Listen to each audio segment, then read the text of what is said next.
ನಮಸ್ಕಾರ ಸ್ನೇಹಿತರೆ, ನಮ್ಮ ನಂಬಿಕೆಗೆ ಸ್ವಾಗತ ಸುಸ್ವಾಗತ. ಸ್ನೇಹಿತರೆ, 13ನೇ ತಾರೀಕು ಶುಕ್ರವಾರದ ದಿನ. ಈ ದಿನ ನಿಜಕ್ಕೂ ಇಡೀ ಜಗತ್ತಿನ ಇತಿಹಾಸದಲ್ಲಿ ಅತ್ಯಂತ ಕರಾಳ ಎಂದು ಪರಿಗಣಿಸಲಾಗುತ್ತೆ. ಅರೆ, ದಿನಾಂಕಕ್ಕೂ ದಿನಕ್ಕೂ ಏನ್ ಸಂಬಂಧ ಅಂತ ಕೇಳಬಹುದು. ನಿಜಕ್ಕೂ ಈ ದಿನಕ್ಕೂ ಆ ದಿನಾಂಕಕ್ಕೂ ಒಂದು ರಹಸ್ಯ ಸಂಬಂಧವಂತೂ ಇದ್ದೇ ಇದೆ. ಭಾರತೀಯರಾದ ನಮಗೆ ಜ್ಯೋತಿಷ್ಯ ಶಾಸ್ತ್ರ ಹಾಗೂ ಸಂಖ್ಯಾಶಾಸ್ತ್ರ ಅಲ್ಲದೆ ಧರ್ಮಗ್ರಂಥಗಳ ಮೇಲೆ ಎಲ್ಲಿಲ್ಲದ ಉತ್ಸಾಹ. ಎಲ್ಲ ದಿನಾಂಕಗಳನ್ನ ಒಂದೊಂದು ರೂಪದಲ್ಲಿ ಒಂದೊಂದು ವಿಧದಲ್ಲಿ ನೋಡ್ತೀವಿ.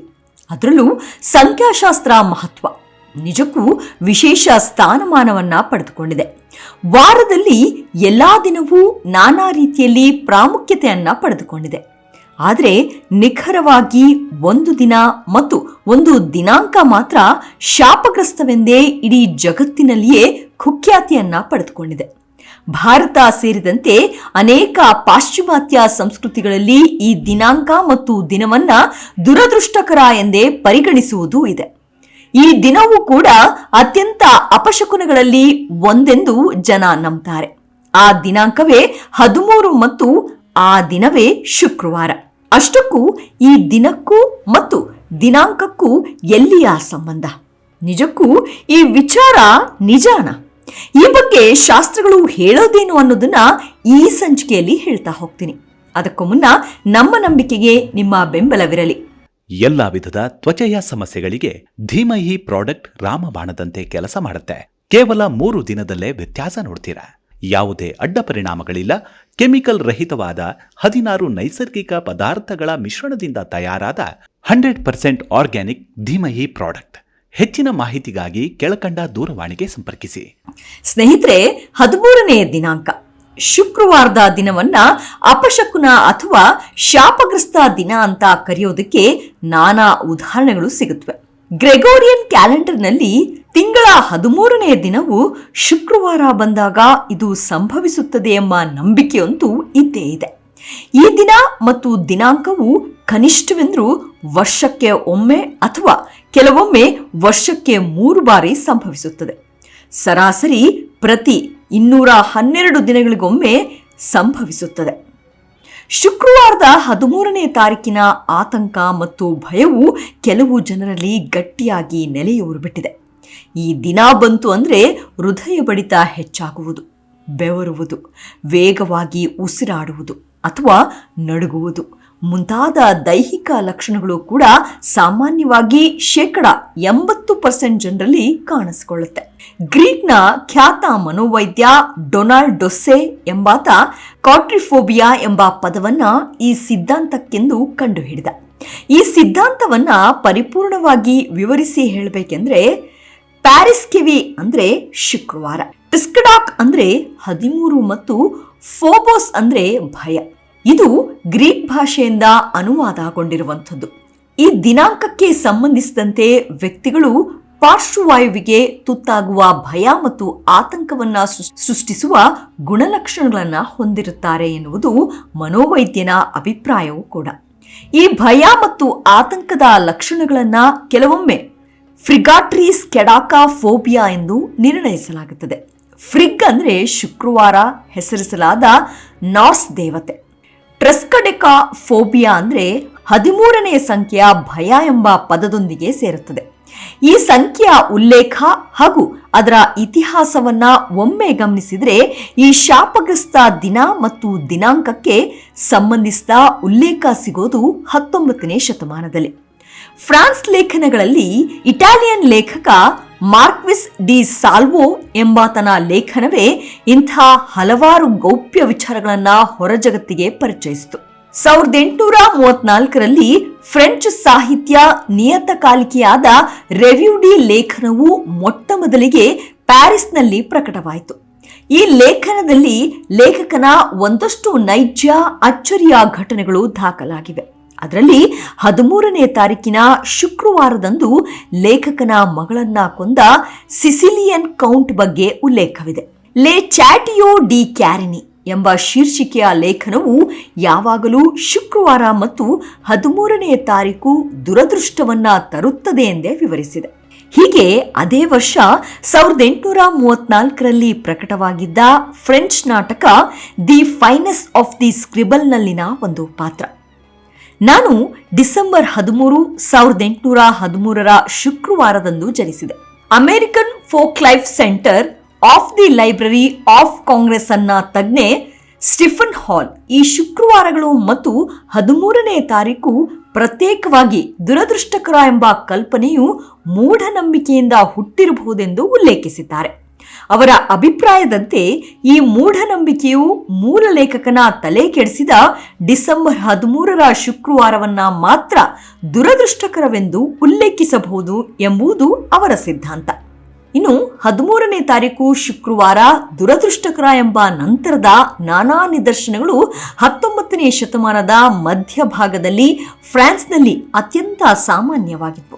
ಅದರಲ್ಲೂ ಈ ಗೊಂದಲ ಅತಿ ವೇಗದಲ್ಲಿ ಅಮೆರಿಕವನ್ನ ಪ್ರವೇಶಿಸಿಬಿಟ್ಟಿತ್ತು. ಅಮೆರಿಕದಲ್ಲಿ 13ನೇ ಶುಕ್ರವಾರವನ್ನು ಶಾಪಗ್ರಸ್ತ ದುರದೃಷ್ಟಕರವೆಂದು ಪರಿಗಣಿಸಲಾಗಿದೆ ಎಂಬುದಕ್ಕೆ ಪುರಾವೆ ಸಿಕ್ಕಿದ್ವು. 19ನೇ ಶತಮಾನದ ಉತ್ತರಾರ್ಧದಲ್ಲಿ ಅಂತರ್ಯುದ್ಧದ ಸಮಯದಲ್ಲಿ ಯೂನಿಯನ್ ಕ್ಯಾಪ್ಟನ್ ಆಗಿ ಸೇವೆ ಸಲ್ಲಿಸಿದ್ದ ವಿಲಿಯಂ ಪೌಲರ್ ಎಂಬಾತನಿಂದ ಈ ಸಿದ್ಧಾಂತವು ಅತ್ಯಂತ ವೇಗವಾಗಿ ಅಮೆರಿಕವನ್ನ ವ್ಯಾಪಿಸಿತ್ತು. ಅಲ್ಲದೆ 30s ಕ್ಲಬ್ ಎಂಬ ಸಂಸ್ಥೆ ಇಂಥ ಮೂಢನಂಬಿಕೆಗಳನ್ನು ನಿಷೇಧಿಸಿ ಎಂದು ಮುನ್ನೆಲೆಗೆ ಬಂತು. ಈ ಸಂಸ್ಥೆ 13 ಸದಸ್ಯರನ್ನ, ಅದರಲ್ಲಿ ಫೌಲರ್ ಸೇರಿದಂತೆ ಒಳಗೊಂಡಿತ್ತು. ಈ ಸಂಸ್ಥೆ ಪ್ರತಿ ತಿಂಗಳ 13ನೇ ದಿನದಂದು ನ್ಯೂಯಾರ್ಕ್ ನಗರದ ನಿಕಾರ್ಬರ್ಕರ್ ಕಾಟ್ನೇಜ್ ಕೊಠಡಿ ಸಂಖ್ಯೆ 13ರಲ್ಲಿ 13 ಸದಸ್ಯರು 13 ದಿನಗಳ ವಿಶೇಷ ಸಭೆಯಲ್ಲಿ ಔತಣಕೂಟಕ್ಕೆಂದು ಒಟ್ಟುಗೂಡಿದ್ರು. ಈ ಸಂಸ್ಥೆಯ ಸಭೆ ನಡೆದಿದ್ದು ಜನವರಿ 13, 1882ರ ಶುಕ್ರವಾರ ರಾತ್ರಿ 8:13ಕ್ಕೆ. ಪ್ರತಿ ಸಭೆಯಲ್ಲಿ ಊಟ ಮಾಡಲು ಕುಳಿತುಕೊಳ್ಳುವ ಮೊದಲು ಸದಸ್ಯರು ಲ್ಯಾಟಿನ್ ಭಾಷೆಯ ಮೋರಿಟೂರಿಟೆ ಸೆಲ್ಯೂಟಮಸ್ ಅಂದ್ರೆ ನಮ್ಮಲ್ಲಿ ಸಾಯಲಿರುವವರಿಗೆ ನಮಸ್ಕಾರ ಎಂದು ಬರೆದ ಬ್ಯಾನರ್ ಕೆಳಗೆ ಹಾದು ಹೋದ್ರು. ಹಾಗಾಗಿ ಈ ಕತೆ ಹೆಚ್ಚು ಪ್ರಚಲಿತವಾಯಿತು ಎಂದಿದೆ. ಅದರಲ್ಲೂ ಪುರಾಣಗಳಲ್ಲಿ ಶುಕ್ರವಾರ 13ನೇ ತಾರೀಕಿನ ಬಗ್ಗೆ ಅಷ್ಟಾಗಿ ಸ್ಪಷ್ಟತೆ ಇಲ್ಲ ಹಾಗೂ ಅದನ್ನ ಪ್ರತ್ಯೇಕಿಸಲು ತಜ್ಞರಿಗೂ ಕಷ್ಟವಾಯಿತು. ಕೆಲವು ಸಂಸ್ಕೃತಿಗಳಲ್ಲಿ 13 ಮತ್ತು ಶುಕ್ರವಾರ ಎರಡನ್ನೂ ಬಹಳ ಹಿಂದಿನಿಂದಲೂ ದುರದೃಷ್ಟಕರವೆಂದು ಪರಿಗಣಿಸಲಾಗಿದೆ. 13ನೇ ಸಂಖ್ಯೆಯ ದುರದೃಷ್ಟವನ್ನ ನಾರ್ಸ್ ಪುರಾಣದಲ್ಲಿ ಶಾಪಗ್ರಸ್ತ ದೇವರ ಕಥೆಗಳಲ್ಲಿ ಕಂಡುಬರುತ್ತೆ. ವಲ್ಲಾದ ಭವ್ಯ ಸಭಾಂಗಣದಲ್ಲಿ ಔತಣಕೂಟವೊಂದರಲ್ಲಿ ಭಾಗವಹಿಸುತ್ತಿರುವ ಲೋಕಿ ಕಥೆಯಲ್ಲಿ 12 ದೇವರುಗಳು ಮೂಲತಃ ಔತಣಕೂಟದಲ್ಲಿ ಉಪಸ್ಥಿತರಿದ್ದರು. ಆದರೆ ಲೋಕಿ ಆಹ್ವಾನವಿಲ್ಲದೆ ಕಾಣಿಸಿಕೊಳ್ಳುತ್ತಾನೆ. ಅಲ್ಲದೆ ಆ ದೇವತೆಗಳ ಸಮೂಹದ ಪ್ರಮುಖ ದೇವತೆಯನ್ನ ಮೋಸಗೊಳಿಸಿ ಬೆಳಕಿನ ದೇವತೆಯನ್ನ ಕೊಲ್ಲಲು ಸಂಚು ರೂಪಿಸುತ್ತಾನೆ. ಈ ಔತಣಕೂಟವು ಕೂಡ ರಕ್ತಪಾತವನ್ನ ನೋಡುತ್ತೆ. ಕ್ರೈಸ್ತ ಧರ್ಮದಲ್ಲಿ ಈ ಶಾಪಗ್ರಸ್ತ 13ನೇ ಸಂಖ್ಯೆಯ ಸಂಬಂಧಕ್ಕೆ ಒಂದು ಕಥೆಯೇ ಇದೆ. ಅದೇನೆಂದ್ರೆ, ಶುಭ ಶುಕ್ರವಾರದಂದೇ ಯೇಸು ಕ್ರಿಸ್ತರನ್ನ ಶಿಲುಬೆಗೇರಿಸಲಾಯಿತು. ಅದಕ್ಕೆ ಕಾರಣನಾದ ಶಿಷ್ಯ ಯಹೂದಿ ಇಸ್ಕೋರಿಯೋಟ್ ಅನ್ನು ಕೊನೆಯ ಭೋಜನ ಎಂದು ವಿವರಿಸಲಾಗುತ್ತದೆ. ಬೈಬಲ್ನ ಕಥೆಗಳು ಕೂಡ ಶಾಪಗ್ರಸ್ತ ಶುಕ್ರವಾರಗಳನ್ನ ಪುಷ್ಟೀಕರಿಸುತ್ತವೆ. ಶುಕ್ರವಾರವೇ ಆಡಮ್ ಮತ್ತು ಈವ್ ಪುಣ್ಯ ಪವಿತ್ರವಾದ ಜ್ಞಾನದ ಮಂದಿರದ ನಿಷೇಧಿತವಾದ ಹಣ್ಣನ್ನು ತಿಂದು ಮೊದಲ ಪಾಪವನ್ನ ಮಾಡಿದ ದಿನವೆಂದು ನಂಬಲಾಗಿದೆ. ಶುಕ್ರವಾರವನ್ನು ಸೋಲಮನ್ ದೇವಾಲಯ ನಾಶವಾದ ದಿನ ಮತ್ತು ಮಹಾಪ್ರವಾಹ ಪ್ರಾರಂಭವಾದ ದಿನ ಎಂದು ಹೇಳಲಾಗುತ್ತದೆ. 13ನೇ ತಾರೀಕಿನ ಶುಕ್ರವಾರದ ದುರದೃಷ್ಟದೊಂದಿಗಿನ ಸಂಬಂಧಗಳು ಪ್ರಪಂಚದಾದ್ಯಂತ ಸಾಕಷ್ಟು ಪ್ರಖ್ಯಾತಿ ಹಾಗೂ ಕುಖ್ಯಾತಿಯನ್ನು ಗಳಿಸಿಕೊಂಡಿವೆ. ಈ ಕಥೆಯನ್ನೇ ಆಧರಿಸಿ 1980ರಲ್ಲಿ ಸಿನಿಮಾ ಕೂಡ ಬಿಡುಗಡೆಯಾಗಿದೆ. ಇದು ಮೂಢನಂಬಿಕೆ ಅನ್ನೋದು ಹಲವರಿಗೆ ಅರಿವಿದ್ದರೆ ದೇಶದಿಂದ ದೇಶಕ್ಕೆ ಅದರ ಭಯ ಮತ್ತು ಗೊಂದಲ ಬದಲಾಗ್ತಾ ಸಾಗಿವೆ. ಎಲ್ಲ ವಿಧದ ತ್ವಚೆಯ ಸಮಸ್ಯೆಗಳಿಗೆ ಧೀಮಹಿ ಪ್ರಾಡಕ್ಟ್ ರಾಮಬಾಣದಂತೆ ಕೆಲಸ ಮಾಡುತ್ತೆ. ಕೇವಲ 3 ದಿನದಲ್ಲೇ ವ್ಯತ್ಯಾಸ ನೋಡ್ತೀರಾ. ಯಾವುದೇ ಅಡ್ಡ ಪರಿಣಾಮಗಳಿಲ್ಲ. ಕೆಮಿಕಲ್ ರಹಿತವಾದ 16 ನೈಸರ್ಗಿಕ ಪದಾರ್ಥಗಳ ಮಿಶ್ರಣದಿಂದ ತಯಾರಾದ 100% ಆರ್ಗ್ಯಾನಿಕ್ ಧೀಮಹಿ ಪ್ರಾಡಕ್ಟ್. ಹೆಚ್ಚಿನ ಮಾಹಿತಿಗಾಗಿ ಕೆಳಕಂಡ ದೂರವಾಣಿಗೆ ಸಂಪರ್ಕಿಸಿ. ಸ್ಪೇನ್ ಮತ್ತು ಗ್ರೀಸ್ನಲ್ಲಿ ಮಂಗಳವಾರ 13ನೇ ತಾರೀಕನ್ನ ದುರದೃಷ್ಟಕರವೆಂದು ಪರಿಗಣಿಸಲಾಗುತ್ತದೆ. ಏಕೆಂದರೆ ಅದು ರೋಮನ್ ಯುದ್ಧ ದೇವತೆಯಾದ ಮಾರ್ಸ್ನ ಸಂಕೇತವನ್ನ ವಿಲೀನಗೊಳಿಸುತ್ತದೆ. ಆ ದೇವರಿಗಾಗಿಯೇ ಸ್ಪ್ಯಾನಿಷ್ ಪದವಾದ ಮಾರ್ಟೆಸ್ ಎಂದು ಹೆಸರಿಸಲಾಗಿದೆ. ಇದನ್ನು 13ನೇ ಸಂಖ್ಯೆಯೊಂದಿಗೆ ವಿಲೀನಗೊಳಿಸುತ್ತದೆ.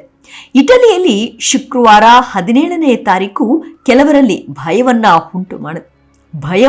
ಉಂಟು ಮಾಡುತ್ತದೆ. ಏಕೆಂದರೆ 17 ರೋಮನ್ ಅಂಕಿಯಲ್ಲಿರುವ ಅಕ್ಷರಗಳನ್ನ ಲ್ಯಾಟಿನ್ ಪದ ವಿಕ್ಸಿಯನ್ನು ಉಚ್ಚರಿಸಲು ಬಳಸ್ತಾರೆ. ಅಂದರೆ ನನ್ನ ಜೀವನ ಮುಗಿದಿದೆ ಎಂದರ್ಥ. ಜಪಾನ್ ಮತ್ತು ಚೀನಾದಲ್ಲಿ ಏಪ್ರಿಲ್ 4 ಅಥವಾ 4ನೇ ತಿಂಗಳ 4ನೇ ದಿನವನ್ನು ದುರದೃಷ್ಟಕರವೆಂದು ಭಾವಿಸುತ್ತಾರೆ. ಏಕೆಂದರೆ ಮಾತನಾಡುವಾಗ 4ನೇ ಸಂಖ್ಯೆಯ ಅಕ್ಷರವು ಸಾವು ಎಂಬ ಅರ್ಥ ಬರುತ್ತೆ.